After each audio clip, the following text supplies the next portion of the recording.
Assalamualaikum warahmatullahi wabarakatuh. Perkenalkan nama saya Muhammad Asmi Muzaki dengan RP 50 1725 1025. Di sini saya akan memberikan materi atau presentasikan tentang materi tentang chapter 16, di mana isinya itu adalah tentang sungai dan banjir. Nah, di sini adalah hal-hal yang kita pelajari pada bab ini. Nah, langsung saja, sebenarnya sungai itu adalah berasal dari sebuah badan air yang mengalir dan dan dalam sungai itu terbentuknya ada erosi massal yang sehingga menciptakan landscape-landscape yang seperti kita lihat seperti biasanya.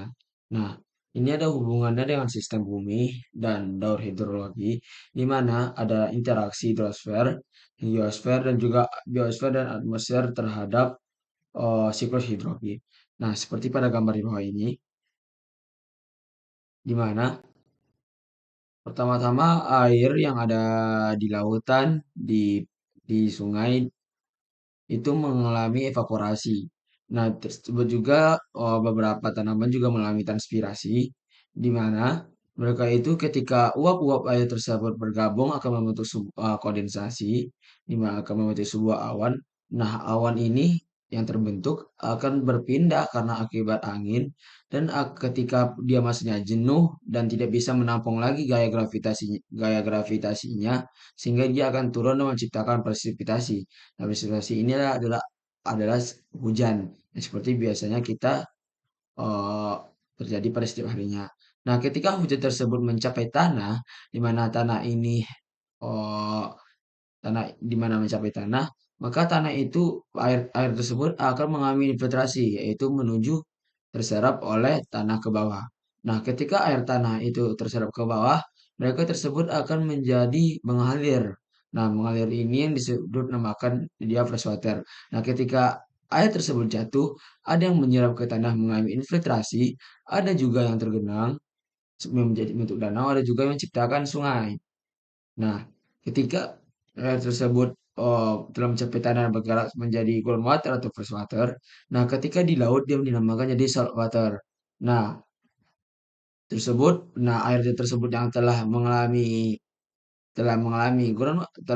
infiltrasi dan telah eh, melaju ke groundwater dan juga saltwater, mereka akan kembali mengalami evaporasi. Nah, hal itulah yang dinamakan siklus hidrologi. Dan hal ini adalah sangat penting bagi kehidupan yang ada di muka bumi ini.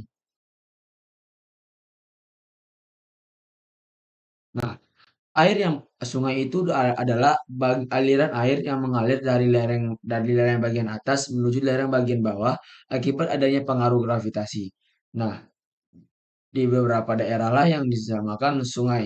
Nah, sungai itu bisa mengalami sungai ukuran besar, kecil, menengah, lebar, dan juga sempit. Nah,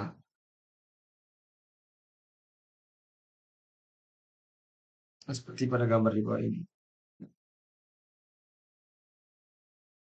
Nah, sungai itu mengalir terhadap adanya profil longitudinal, yaitu profil ketinggian. Nah, sungai sungai itu berasal dari mata air yang berada di bagian atas menuju bagian bawah dan akan mencapai muaranya yaitu di lautan. Nah, karena ada perbedaan ketinggian inilah dan adanya pengaruh gravitasi di permukaan bumi, makanya air sungai dapat mengalir dari hulu ke hilir. Nah, juga eh, pada bagian hulu atau pada bagian yang daerahnya memiliki profil longitudinal yang cukup tinggi, maka ukuran maka lembah yang terbentuk akan cenderung membentuk huruf V. Nah, akibat adanya erosi vertikal pada batuan tersebut. Nah, seperti pada gambar ini. Nah, ketika pada daerah mendekati hulu, nah rata-rata sungai tersebut akan mengalami erosi seperti huruf U, di mana di sini kedalamannya sangat membentuk lembah yang sangat dalam, sedangkan di sini pada bagian daerah hilir lembah yang terbentuk akan oh, kurang dalam. Nah, seperti pada gambar dan cenderung akan semakin melebar. Sedangkan di sini lembah yang terbentuk akan cenderung sempit seperti ini. Nah, namun ketika air ini mengalir tersebut pada memiliki volume rata-rata seperti biasanya atau mengalami tidak adanya tambahan volume, makanya air tersebut akan mengalir seperti pada gambar di bawah ini, di bagian ini. Nah, mereka akan mengalir seperti ini, tidak adanya perluasan bagian air. Namun ketika terjadi hujan atau beberapa faktor yang menyebabkan bertambahnya volume air, nah maka air tersebut akan volume air tersebut yang ada di sungai seperti ini akan meluap. Nah, hal ini yang dinamakan banjir.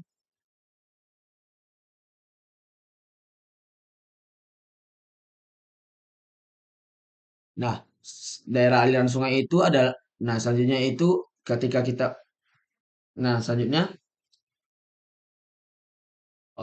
air itu sangat dipengaruhi oleh namanya erosi. Nah, ketika saat erosi, nah ketika terjadinya banjir, air yang volume yang bertambah, volume yang bertambah di sungai tersebut akan mempercepat sebuah erosi. Nah, erosi inilah yang akan membentuk permukaan-permukaan permukaan-permukaan di daerah sekitar sungai, ada yang tinggi, ada yang membentuk lembah. Nah, hal itulah yang menyebabkan beberapa topografi di sekitaran sungai itu berbeda-beda tergantung jenis sungainya. Nah, selanjutnya ada daerah aliran sungai di mana daerah aliran sungai ini adalah gabungan dari beberapa sungai besar, kecil yang dialiri oleh yang membentuk aliran yang saling menyatu pada ujungnya. Nah, itu yang dinamakan daerah aliran sungai. Nah, namun daerah aliran sungai ini juga bisa dikatakan sebagai daerah di sekitaran sungai-sungai ini terbentuk. Nah, seperti pada gambar di bawah ini. Nah, daerah aliran sungainya seperti ini adalah cabang-cabang sungai-sungai besar, kecil, dan yang akan menyatu di bagian hu- hulunya, memen- hulunya. Nah, dan sekitar bagian-bagian sekitaran sekitaran air-air sungai-sungai inilah yang dinamakan daerah aliran sungai. Nah, sungai-sungai tersebut juga sungai-sungai yang kita lihat ini memiliki beberapa bentuk. Tidak hanya sungai yang hanya lurus berkelok saja, namun juga memiliki pola-pola drainase yang berbeda-beda. Yaitu pola drainase ini bisa dikatakan juga penataan sungai atau anak sungai dalam peta tersebut. Nah, inilah yang dinamakan pola drainase, yaitu pola-pola yang dibentuk oleh anak sungai dan sungai-sungai besarnya. Nah, sungai-sungai yang berada di bagian hilir rata-rata memiliki bentuk huruf seperti huruf V karena karena mengalami erosi vertikal yang sangat instan dan memiliki kecepatan aliran yang sangat tinggi. Nah, jika pola tersebut membentuk sebuah cabang pohon atau seperti ranting-ranting atau pohon yang bercabang-cabang, nah inilah yang dinamakan pola dendritik seperti pada gambar ini. Nah, dia memiliki polanya tersebut membentuk sebuah cabang-cabang pohon. Nah, nah pola pola inilah yang biasanya kita temui sehari-harinya. Nah, selanjutnya ada pola radial, di mana pola radial ini adalah sungai-sungai yang menyebar keluar seperti jari-jari roda, seperti dia memiliki satu pusat di tengahnya. Namun ketika kita lihat dari interpretasi di bagian atas, nah sungai-sungai itu mengalir dari titik pusat ini menuju keluar dalam menuju arah yang berbeda-beda. Seperti itulah pola radial. Di mana yang biasanya ini ditandai dengan dicirikan dengan adanya sebuah gunung berapi. Nah, selanjutnya ada pola rektangular. Nah, pola rektangular ini adalah pola yang memiliki sudut antar sungai itu memiliki sekitar 90 derajat. Nah, biasanya itu berkembang pada situs batu-batuan yang memiliki tekanan tekan. Sehingga tekanan tekan inilah yang dialiri yang dialiri oleh bagian air yang kemudian membentuk sebuah aliran sungai. Seperti pada gambar ini. Ya, memiliki sudut hampir 90 derajat akibat adanya patahan-patahan pada batuan. Nah, selanjutnya ada namanya polatelis yang terbentuk akibat adanya perbedaan antara lapisan tahan erosi dan erosi yang bergantian terhadap lapisan yang kurang yang tidak tahan terhadap erosi. Nah, biasanya erosi ini dicirikan oleh topografi yang memiliki punggungan dan lembah paralel atau lembah yang sejajar, seperti pada gambar ini. Nah, lembah inilah yang biasanya membentuk tralis. Adanya perbedaan seperti di sini dia kurang resisten terhadap adanya erosi, namun di bagian sini cenderung memiliki eh, cenderung tidak cenderung tahan terhadap erosi. Nah, dan biasanya dia sejajar dan membentuk topografi bentang alam, punggungan dan lembah yang sejajar. Nah, sejajar, sejajar dan sejajar adanya lembah dan punggungan. Nah, Nah, sungai-sungai tersebut dipengaruhi oleh beberapa faktor terhadap erosi dan deposisinya. Pertamanya itu adalah kecepatan alirannya. Semakin cepat alirannya itu, maka tingkatan erosinya semakin tinggi. Sedangkan ketika kecepatan alirannya itu semakin kecil atau semakin lambat, kecepatan erosinya itu akan semakin lama.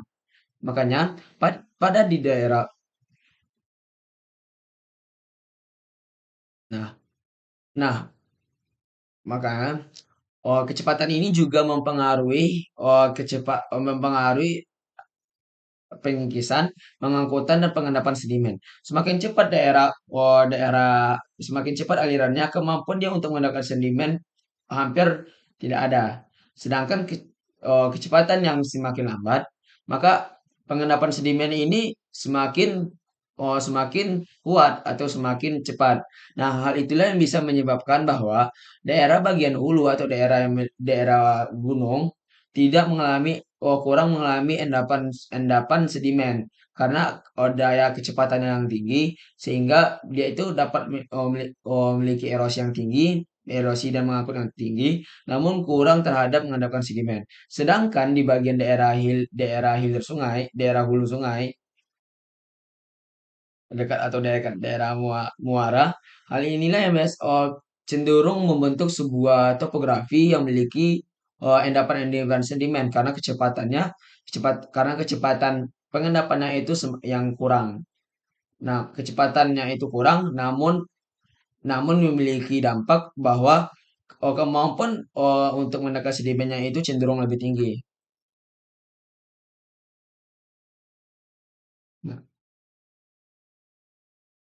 Nah, namun kecepatan sungai ini dalam membentuk ini juga dipengaruhi oleh pada ukuran butiran yang dianggapnya. Ukuran yang dianggapnya. Seperti pada gambar. Nah, sebenarnya ada pengaluran pada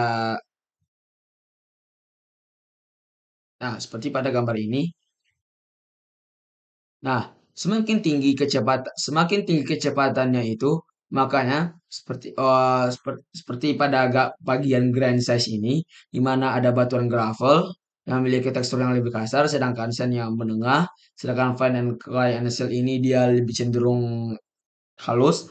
Nah, di mana fine and clay and silt ini kalau kita tarik garis ke atas, akan menunjukkan bahwa dia itu oh, ketika kecepatannya ketika kecepatannya mencapai 100 cm per detik, dia itu akan cenderung tertransportasi.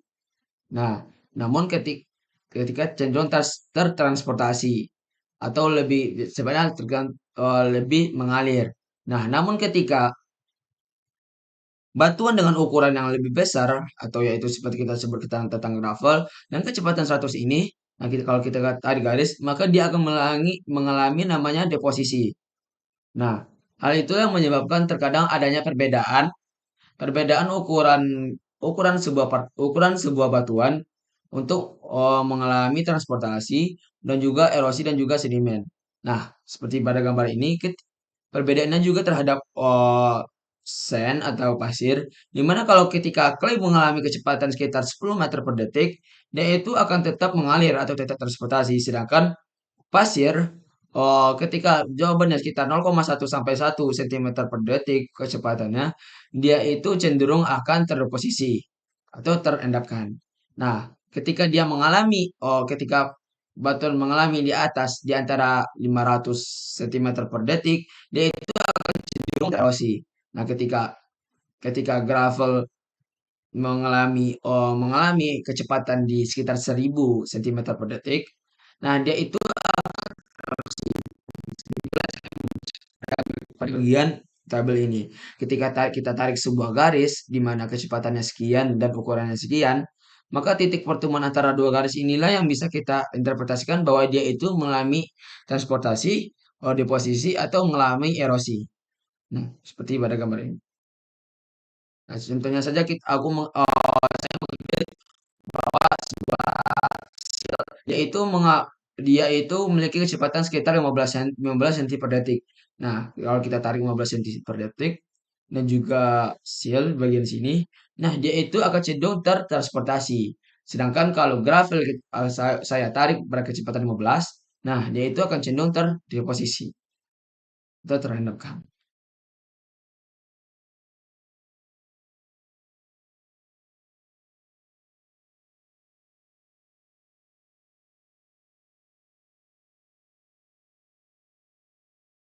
Nah, kita juga bisa ketahui bahwa seperti pada gambar yang bawah ini, kecepatan maksimum sebuah aliran itu terjadi pada daerah sebuah aliran. Kenapa hal ini bisa terjadi?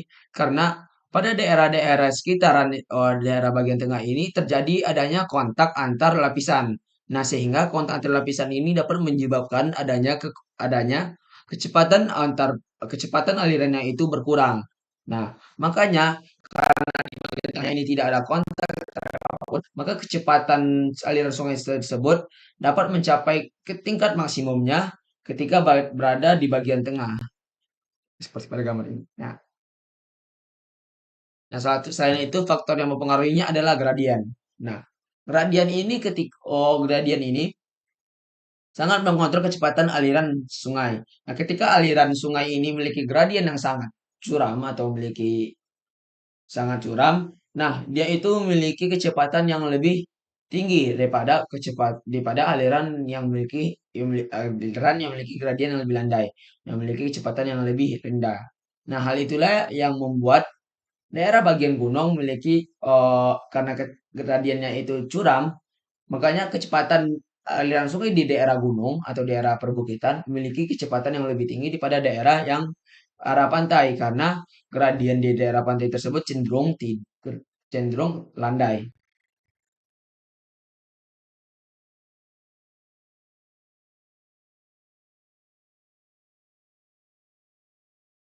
Nah, selanjutnya adalah bentuk saluran dan kekerasan. Nah,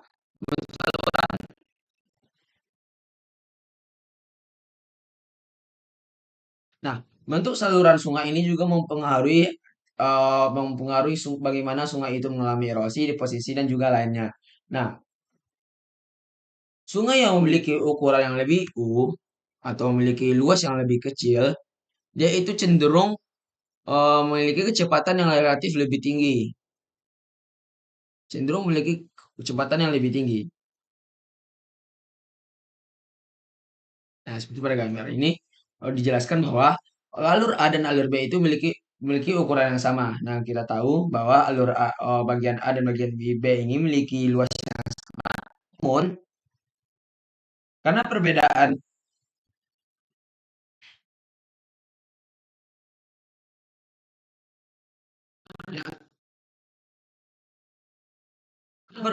kedalaman dan lebar yang berbeda. Nah, alur air A ini memiliki kecepatan yang lebih tinggi pada aliran B. Karena adanya perbedaan gesekan terhadap bagian B ini memiliki luas yang lebih besar, memiliki panjang yang lebih lebar, Nah, sedangkan bagian A ini tidak memiliki bagian yang lebih lebar. Nah, kontak antar bagian sungai ini cenderung cenderung minim di bagian A, sedangkan di bagian B lebih cenderung lebih signifikan daripada bagian bagian A. Karena karena panjang yang dimiliki lebih besar. Nah, kontaknya itu cenderung lebih tinggi karena kontaknya itu memiliki hamparan yang lebih luas. Sedangkan yang B ini memiliki hamparan yang lebih dikit. Makanya kecepatan aliran atau kecepatan aliran pada sungai bagian A ini memiliki kecepatan yang lebih tinggi daripada aliran B. Nah, begitu juga dengan sungai-sungai yang memiliki di bagian bawahnya itu batuan-batuan besar atau batuan yang lebih kecil. Nah, batuan-batuan yang besar lebih ini cenderung mempengaruhi bagaimana kecepatan sungai tersebut.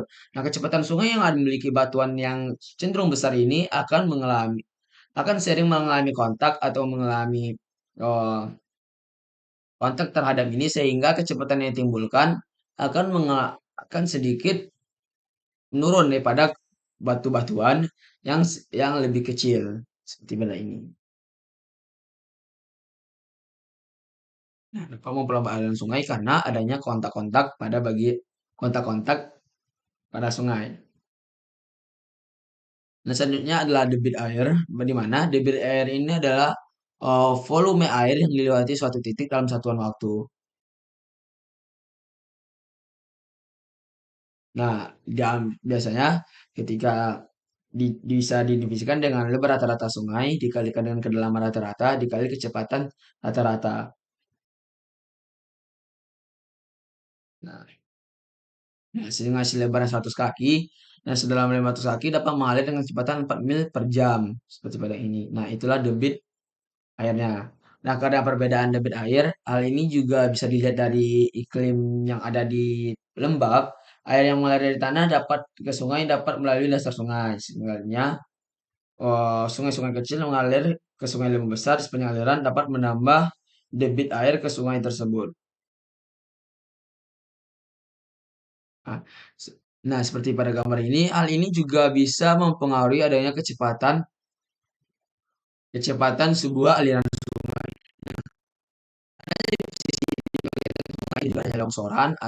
adanya longsoran atau adanya jembatan. Nah, pada daerah bagian sini bisa mengalami adanya pengurangan adanya pengurangan kecepatan. Adanya pengurangan kecepatan karena akibat adanya kontak pada bagian-bagian di posisi ini dan juga pada bagian tanah longsor dan adanya jembatan.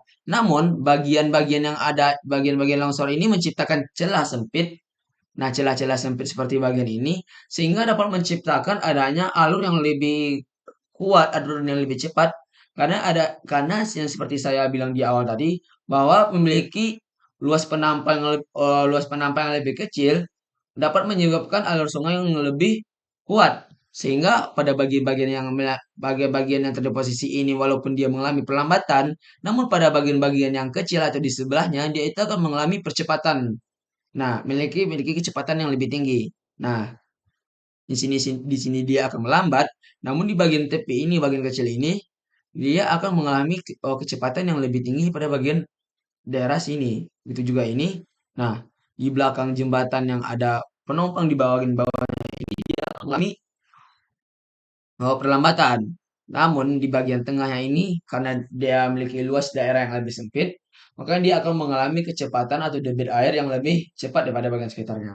Nah, hal ini juga bisa menimbulkan ketika jembatan yang dibangun tersebut tidak sesuai dengan arus sungai yang ada, makanya bisa disebab maka jembatan tersebut bisa roboh. Nah, karena tidak menimbulkan adanya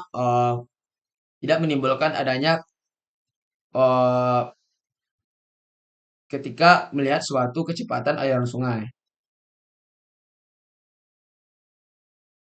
Nah, seperti pada gambar ini, dia juga bisa mengikis batu-batuannya. karena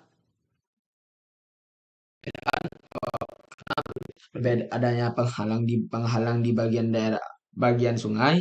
Nah, namun di beberapa bagian yang mengalami tempat yang memiliki tempat yang cenderung kecil, mereka akan mengalami kecepatan yang lebih tinggi.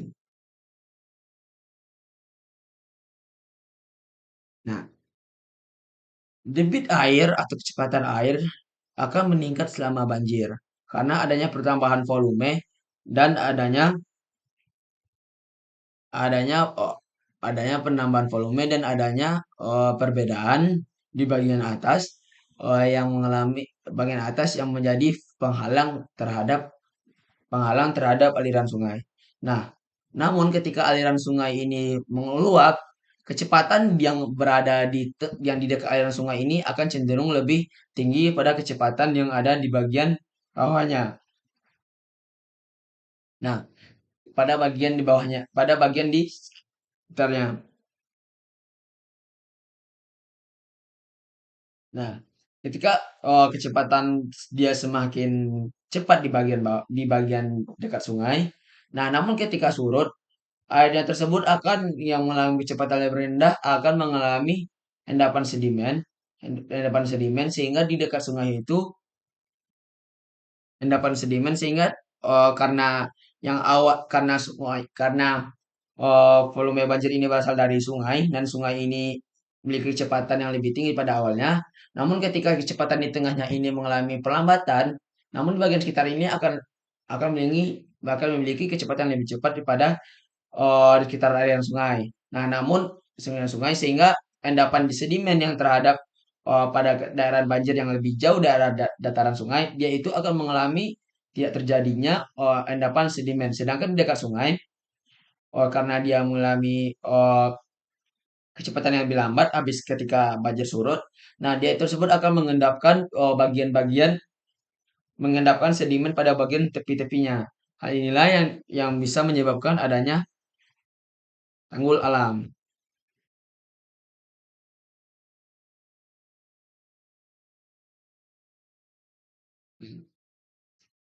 Nah, ketika endapan sungai ini mengalami erosi, nah erosi,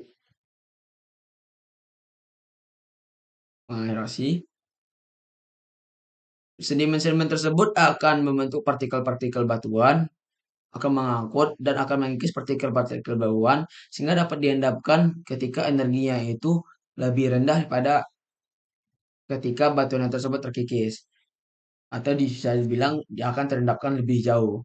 Nah, hal ini melalui tiga cara yaitu aksi hidrolik, yaitu kemampuan air untuk mengangkat dan memindahkan batuan sedimen. Selanjutnya ada pelarutan yaitu ketika batuan tersebut mengalami pelarutan sehingga batuan-batuan tersebut mengalami serpian-serpian yang lebih kecil dan juga dan juga dan juga abrasi yaitu ketika dia itu dia itu ketika energi sungai mengalami membuat sebuah dataran itu terkikis. Nah, seperti pada gambar di bawah ini. Nah, batuan-batuan tersebut ketika akan membentuk ketika adanya batuan yang mengalami pecahan, dia itu akan mengangkat pecahan-pecahan tersebut. Nah, batuan-batuan yang udah ada akan berlinding dan juga ada juga yang akan meloncat. Nah, seperti pada gambar ini,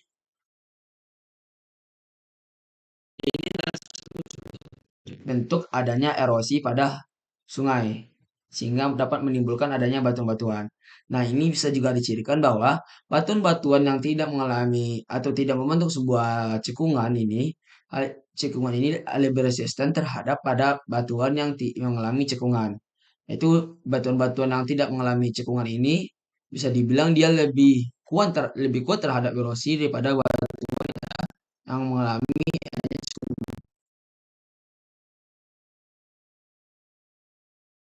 Nah, lubang-lubang cekungan itu terbentuk akibat adanya aksi abrasi muatan sedimen. Nah, selanjutnya adalah pengangkutan oleh sedimen oleh sungai. Nah, pengangkutan batuan oleh sedimen ini dibagi menjadi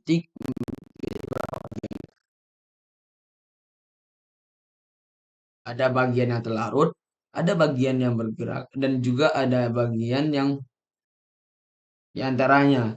Nah, pertama itu ada bagian yang pada bagian sill and clay, lempung dan lanau, dia itu akan menjadi batuan yang tersuspensi atau dia akan mengalami batuan tersuspensi yang ada di bagian cenderung berada pada bagian atas sungai. Nah, seperti pada gambar ini. Yaitu akan cenderung pada bagian atas sungai.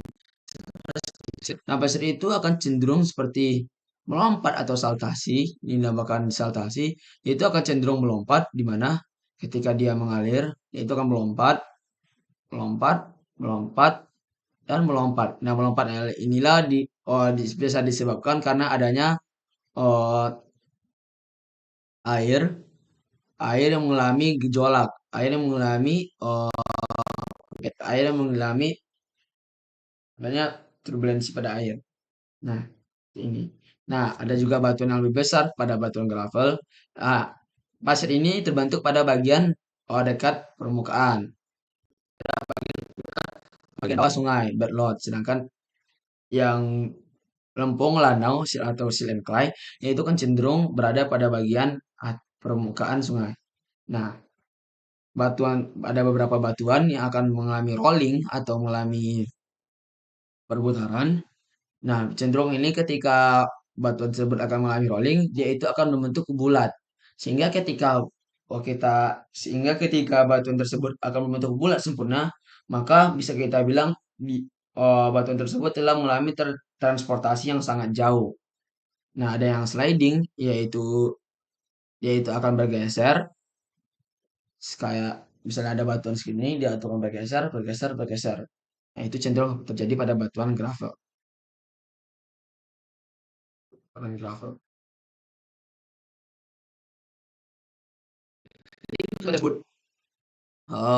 ketika batuan-batuan tersebut memiliki memiliki eh, tera- memiliki eh, berada pada sungai memiliki energi yang lebih kecil daripada sungai yang awalnya. Nah, maka batuan-batuan yang lebih besar atau batuan yang membutuhkan energi yang lebih kuat akan cenderung eh, terendapkan. Untuk pada gambar ini akan cenderung terendapkan. Nah, namun pada batuan-batuan yang memiliki ukuran lebih kecil yang tidak yang tidak yang masih bisa yang batuan yang masih bisa bergerak ketika ada energi yang lebih kecil, yaitu akan cenderung tetap mengalir. Nah, hal itulah bisa menandakan bahwa pada bagian daerah sini energi sungai tersebut tidak cukup kuat untuk batuan yang lebih besar. Sing- namun tetap cukup kuat untuk mengangkut batu-batuan mengungkup batu-batuan yang lebih kecil seperti sill and clay, juga terkadang beberapa pasir. Nah, gambar ini juga menjelaskan bahwa ketika sebuah daerah ada bagian bar sungai. Nah, ketika terjadi banjir, daerah bar ini akan mengalami tertransportasi atau terosi dan mengalami subvensi dan juga ekspansi ini juga adanya burnout, dia itu akan ketika memiliki kecepatan yang tinggi dan debit yang tinggi, dia itu akan hilang dan ketika banjir beredah atau energinya itu cukup untuk untuk mengendap, nah maka dia akan membentuk sebuah bars baru.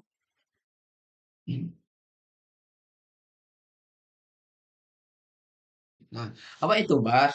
Bars itu adalah endapan sungai yang dapat terbentuk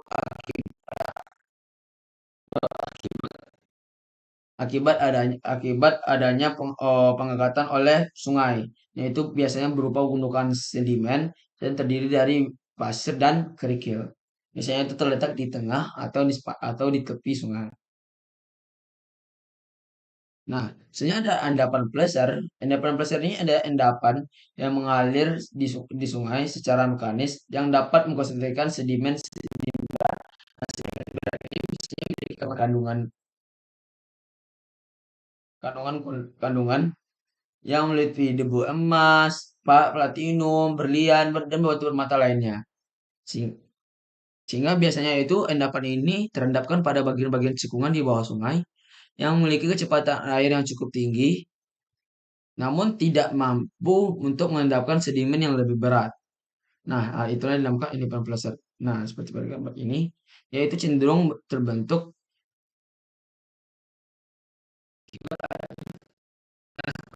ini menunjukkan dia itu adalah bar yang terbentuk di sebagian tepi sungai ketika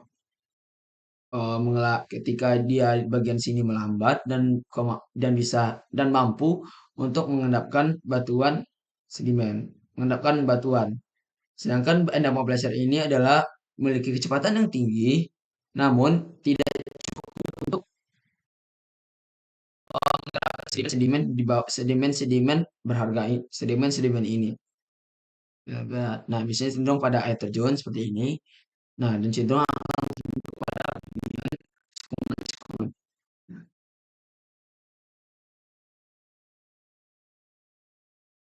nah, endapan-endapan yang terbentuk di tengah sungai ini juga bisa membuat sungai itu melebar. Karena seperti pada bagian gambar A, ketika endapan ini endapan kita bilang aja endapan A, dia itu terendap di bagian ini. Nah, air sungai cenderung pasti akan melewati bagian ketika dia cenderung mengalami bagian sampingnya ini, dia itu nah pada awalnya sungainya itu berada pada garis biru ini, garis biru bagian ini, yaitu cenderung akan memperlebar bagiannya, memperlebar sekitarnya, sehingga hal ini bisa menyebabkan adanya perlebaran sungai. Nah, sungai itu akan melebar. Nah, hal ini bisa membuat adanya endapan-endapan gundukan atau baris-baris baru. Nah, sehingga akan mengalami proses beruntun. Sehingga hal ini bisa menyebabkan sungainya terus melebar, melebar, melebar, melebar. Nah, contohnya itu pada bagian yang sebelah kanan, pada penampakan aslinya.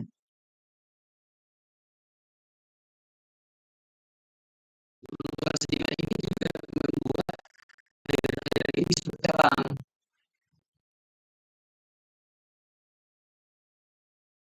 Nah, ketika aliran tersebut dan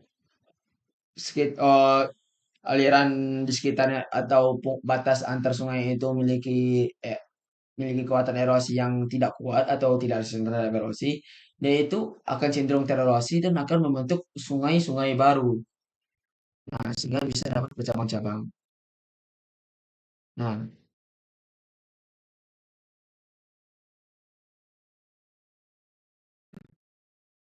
sungai memiliki maupun tanda liat yang tersuspensi pada daerah sempit dan dalam dapat membentuk lengkungan yang melengkung atau mencolok.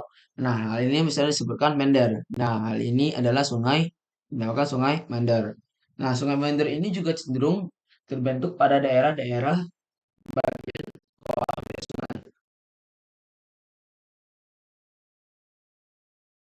nah, karena kita tahu dia itu memiliki sedimen yang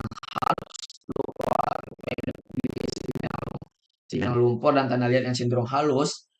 Nah, makanya kita tahu bahwa hal ini jika dia terendapkan berarti yaitu memiliki energi terendapkan yang memiliki rendah. Makanya hal ini cenderungnya berada di pada bagian daerah hilir sungai yang memiliki energi atau kecepatan yang lebih rendah pada bagian hulu daripada bagian hulu. Nah, tikungan-tikungan es ini juga bisa sangat seperti gambar di bawah ini. Nah, kita ada patokannya sebuah rumah. Nah, pada pada bulan Januari jarak antar rumah dan sungai itu bisa dibilang cukup jauh. Nah, sedangkan pada bagian bulan Maret, nah erosinya akan lebih sehingga jarak antar sungai itu juga bisa dibilang sangat dekat. Sehingga ini bisa dibilang cenderung rawan terhadap adanya longsor atau rumahnya roboh. ketika yang setelah kita tahu bahwa dia ini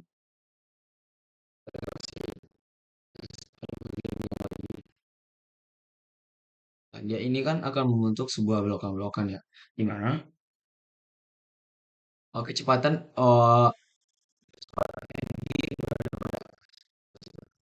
ini yaitu cenderung lebih cepat. Nah, cenderung lebih cepat, cenderung lebih cepat, cenderung lebih cepat.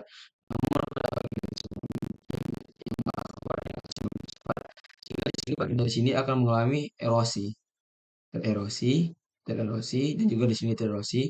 Namun dia di sini cepat, namun di bagian sini dia melambat.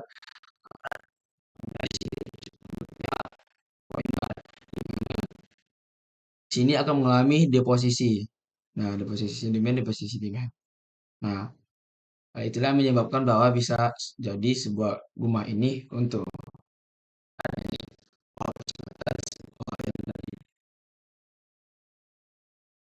kecepatan aliran tadi. Nah, karena di sini seperti ini karena di kecepatan yang di sini dia ketika di sini mengalami erosi-erosi, dia itu akan memotong pada bagian daerah sini. Nah, karena saling-saling mengalami erosi, sehingga potongan sebuah potongan tadi sungainya seperti pada gambar ini. Nah, karena saling mengeras,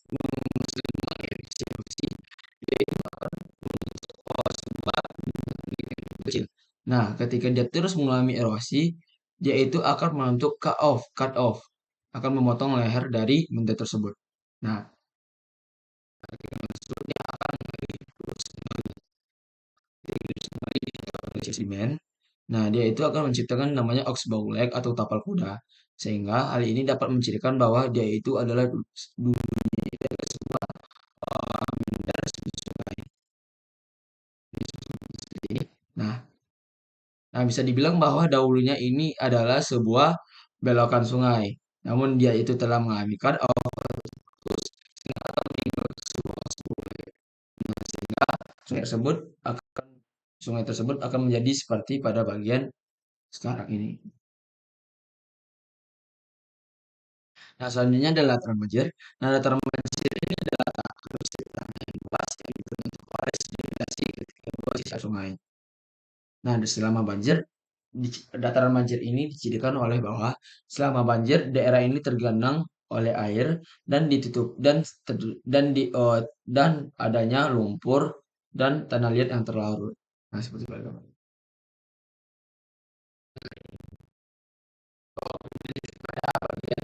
yang bagian berbentuknya mender. Nah, awalnya itu sungainya berkelok-kelok kurang kecil memiliki signifikan. Namun karena adanya erosi dan deposisi, nah awalnya lurus. Sebenarnya sungai itu awalnya lurus, namun karena adanya erosi dan deposisi, dia itu akan melengkung. Nah, melengkung, melengkung. Semakin tinggi dan juga erosi semakin intens. Dia itu akan menciptakan sebuah kelokan yang lebih signifikan. Nah, di bagian daerah kanannya ini, sebelah daerah kanan ini, cross section ini adalah ketika ini itu mengalami posisi sedangkan bagian kiri ini akan mengalami erosi dan adanya gejolak pada airnya. Nah, sehingga akan mengalami erosi secara intens. Sehingga dapat memotong gambar ini. Nah, dataran banjir ini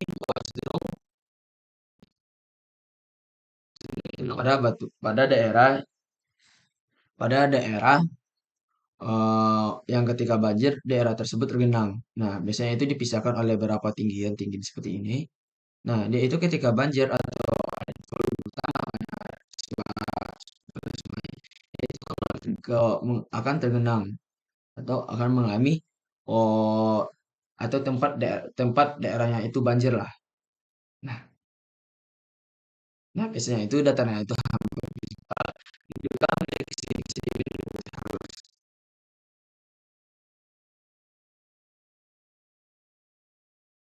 Nah, ketika banjirnya ini telah surut, ya itu akan cenderung mengalami akan cenderung mengendapkan sedimen-sedimen yang ada bagian luarnya. Nah, seperti ini. Nah, sepertinya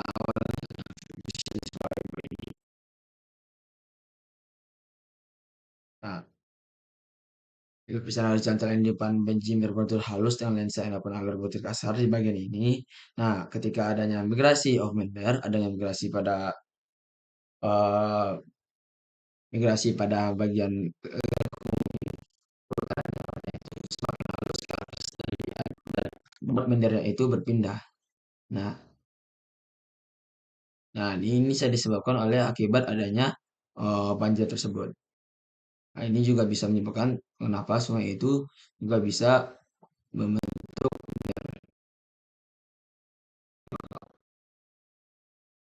Nah, flood plan-nya seperti ini. Nah, ketika ada sebuah cekungan-cekungan ini, ketika banjir, ketika adanya perbedaan ini,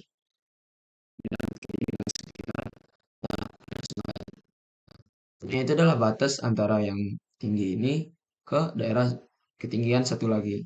Nah, ketika adanya banjir atau volume air bertambah, nah daerah yang ini itu antar ketinggian ini akan menjadi dataran banjir dari si tersebut. Nah, yang tersebut.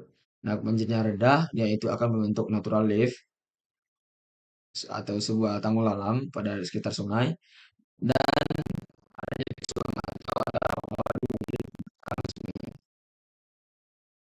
Nah, tersebut terus ada delta. Delta itu adalah arus sungai atau endapan sungai yang mengalir ke arah laut dan mengalami pengendapan pada tersebut. Nah, delta-delta tersebut juga dipengaruhi oleh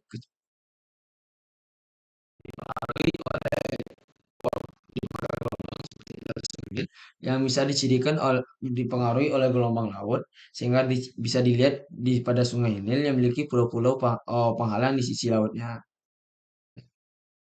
Sini. Nah, ini contoh.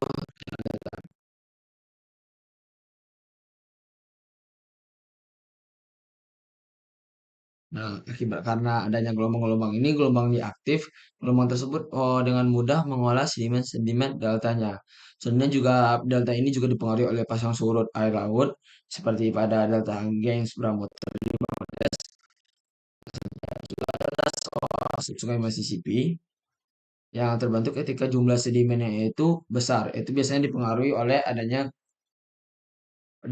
oleh alur arus sungai.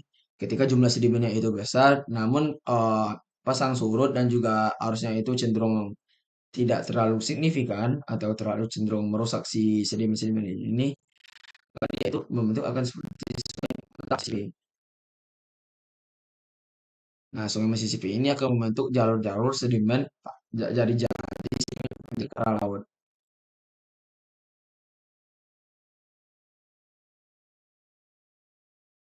Ya, ini contoh sebuah delta. Nah, biasanya sungai-sungai yang dipengaruhi oleh arus sungai ini juga dinamasi oleh arus sungai. Dan juga ada yang dipengaruhi oleh arus sungai dan juga pasaran laut dan juga ada yang dipengaruhi arus sungai dan juga dipengaruhi oleh eh pasang arus laut. Nah,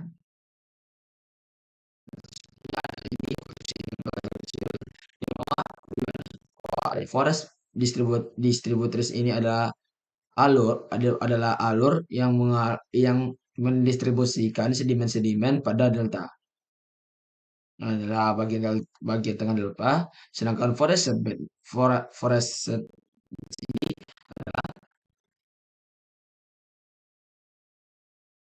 di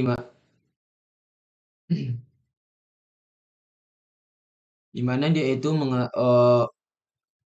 ukuran pasir yang cenderung lebih besar pada bagian cenderung lebih, cenderung lebih besar pada daerah bottom sedge beds. di mana dia itu memiliki kemiringan sekitar 20 sampai 25 derajat. Nah, dia itu cenderung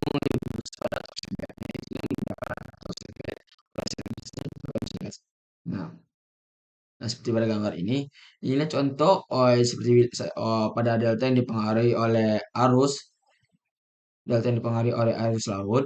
Nah, seperti Sungai Nil. Nah, seperti ini adalah sungai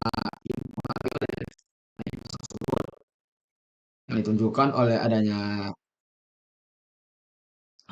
sandbars atau tidal sandbars di mana sedimen-sedimennya itu ditarik ke arah laut dan akan membentuk sebuah bars. Nah, selanjutnya adalah yang dipengaruhi oleh stream dominant delta atau dipengaruhi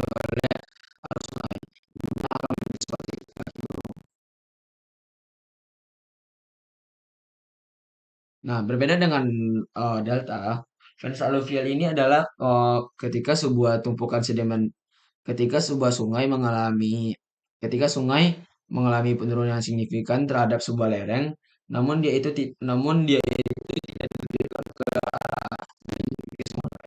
selatan. Nah, dan dia itu tidak terjadi pada daerah laut. Nah, itulah membedakan sebuah fans alluvial atau kipas alluvial daripada delta. Yang biasanya delta itu berbentuk kipas atau kerucut yang terbentuk pada daerah keluarnya air sungai, seperti saya bilang di awal, dan yang terbentuk dari lembah pegunungan.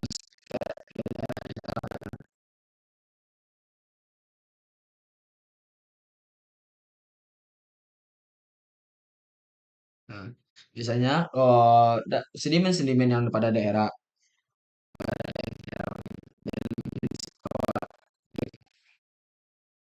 eh, dekat arusnya ini akan cenderung berbutir kasar, sedangkan pada bagian daerah menjauhinya ini cenderung berbutir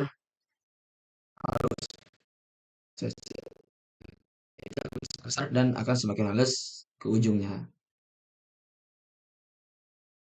Nah, hasilnya adalah banjir. Banjir ini adalah bisa dibilang adalah pertambahan volume terhadap suatu sungai yang bisa terjadi yang bisa bisa terjadi secara tiba-tiba dan juga bisa terjadi secara bertahap-tahap. Nah, ya seperti pada gambar ini. Nah, kalau ketika banjir itu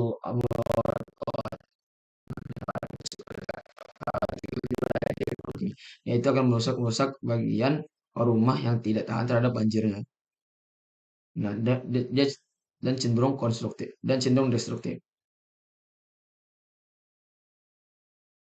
Nah, banjir di daerah perkotaan ini biasanya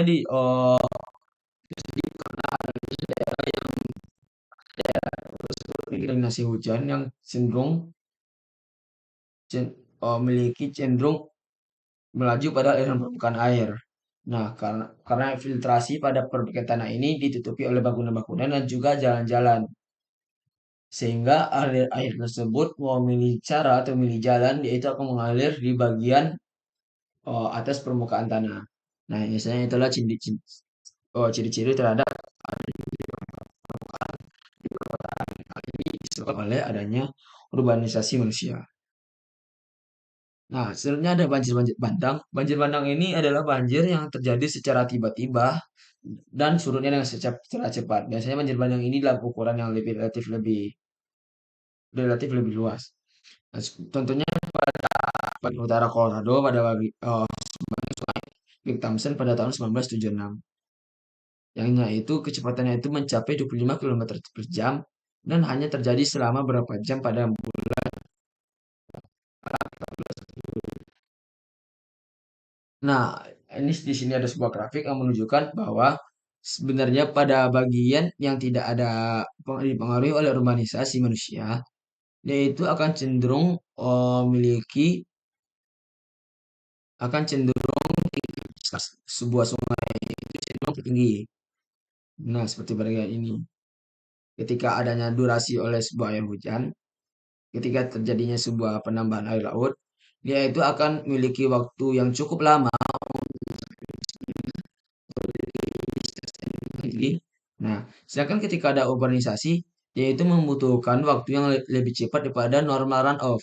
Dia akan sangat cepat, nah, dan akan memiliki discharge yang lebih tinggi. Dis- Driver discharge yang lebih tinggi. Bisa lebih tinggi itu lebih cepat daripada yang normal runoff. Nah, seperti gambar ini pada yang terjadi pada Colorado, pada Sungai Colorado, pada daerah. Jadi hanya dalam destruktif. Nah,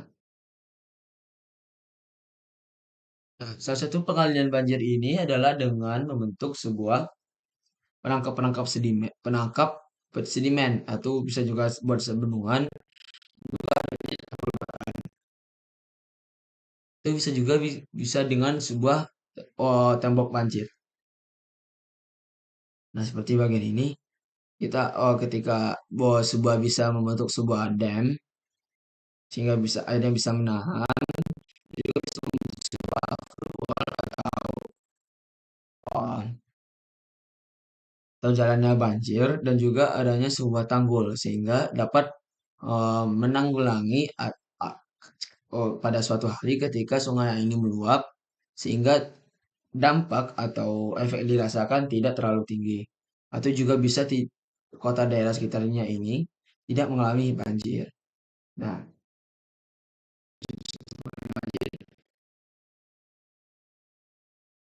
nah, nah, ketika tidak adanya ini adalah area banjir, nah, nah diberikan curah hujan pada tahun 1903.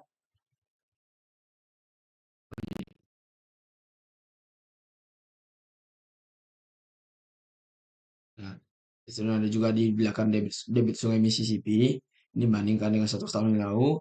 Dan juga di sini adanya ketika ketidakmampuan eh, tanggul untuk sebuah banjir yaitu akan merusak daerah di belakangnya. Nah, selain diperlukan bagaimana penanggulangan sebuah banjir itu memiliki tanggul yang cukup kuat dan cukup kuat dan cukup ketika akhir. Nah,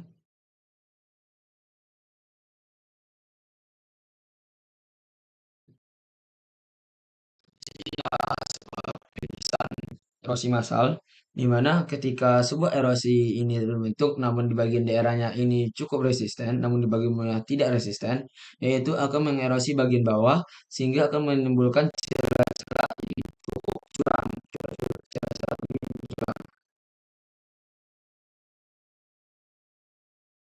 Nah, banjir juga ketika sungai ini juga akan memotong sebuah lapisan ini dan akan eh, membentuk apa namanya sih, lembah-lembah yang curam, lembah yang sedikit curam.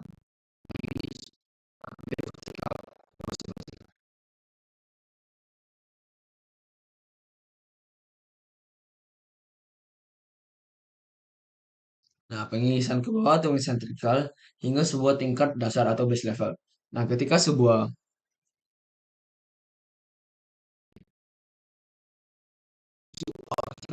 pengisian vertikal sebuah sungai ini mengalami erosi, yaitu akan terhenti ketika dia belum mencapai sebuah base level, yaitu akan mengalami erosi yang lebih cepat.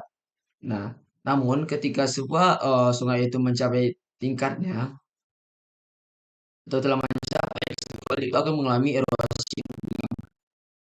Tadi bisa juga tingkat oh, sebuah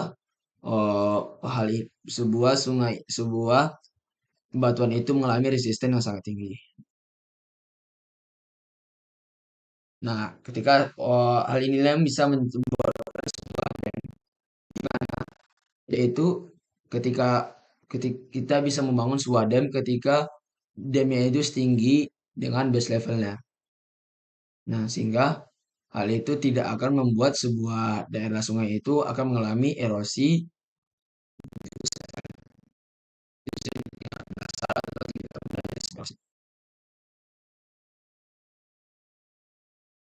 Ya, sungai yang belum sampai pada base levelnya ini, yaitu akan cenderung mengalami gejolak-gejolak, akan mengalami cenderung seperti ini. Nah, sungainya itu telah mencapai base level, yaitu akan mengalir seperti ini dan tanpa gejolak.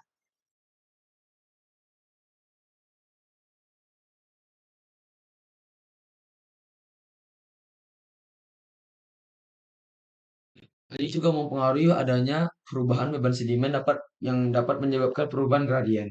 Misalnya penurunan beban sedimen dapat menyebabkan erosi air sungai, sehingga dapat menurunkan sebuah gradien. Karena suatu ada bendungan dapat menahan sedimen. Nah, sedimen ini akan membentuk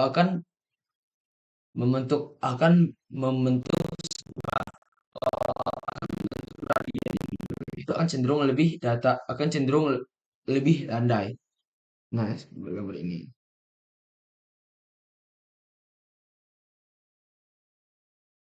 Nah, ketika dia itu akan cenderung ketika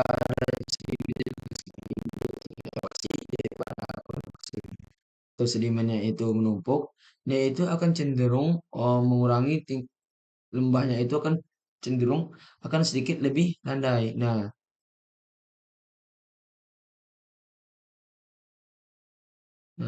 cenderung lebih landai dan biasanya itu akan membentuk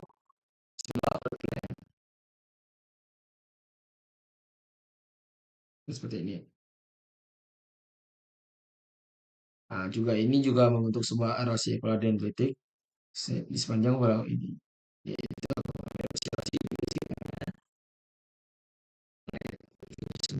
sedimennya ini eh yang itu mengambil posisi, dia itu akan bisa menurunkan dengan sebuah lereng vertikal di mana erosi ini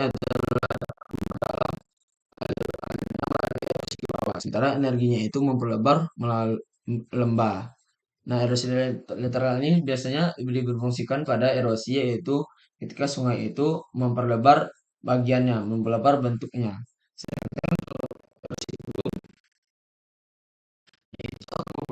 Contohnya melalui erosi hulu yaitu dapat menumbuhkan lembah lembah itu menyebabkan lembah itu mengalami erosi terhadap paritnya, longsoran masanya dan juga erosi permukaannya. Sehingga jenis erosi ini biasanya sulit dihentikan.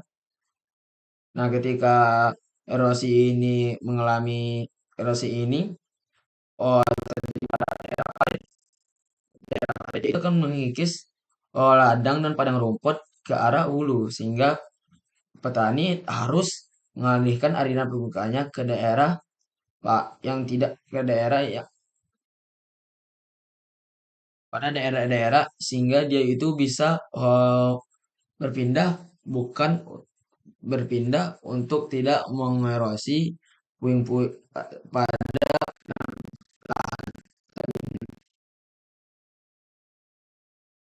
Nah, sebenarnya dataran sungai yaitu undakan yang dipotong batuan yang terbentuk akibat adanya endapan dan erosi.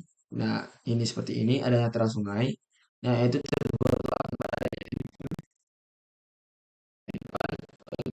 yang disebabkan oleh erosi sungai, endapan dan deposisi oleh sungai. Sebagai ini ada flood plain. Nah, jika dia flood plain ini terbentuk, mengalami pengendapan. Nah, pengendapan ini akan memperkecil sebuah floodplain, di mana di bawah floodplain ini akan membentuk sebuah teras. Nah, teras ini akan membentuk sebuah floodplain baru. Nah, media terpotong seperti pada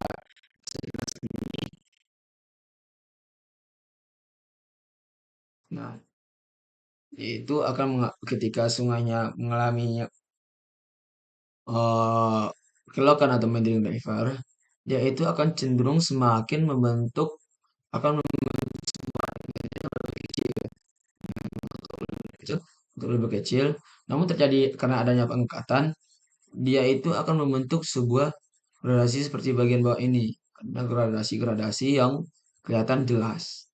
Nah, namun pada suatu saat itu akan mentok. Oke, sekian dari saya. Assalamualaikum warahmatullahi wabarakatuh.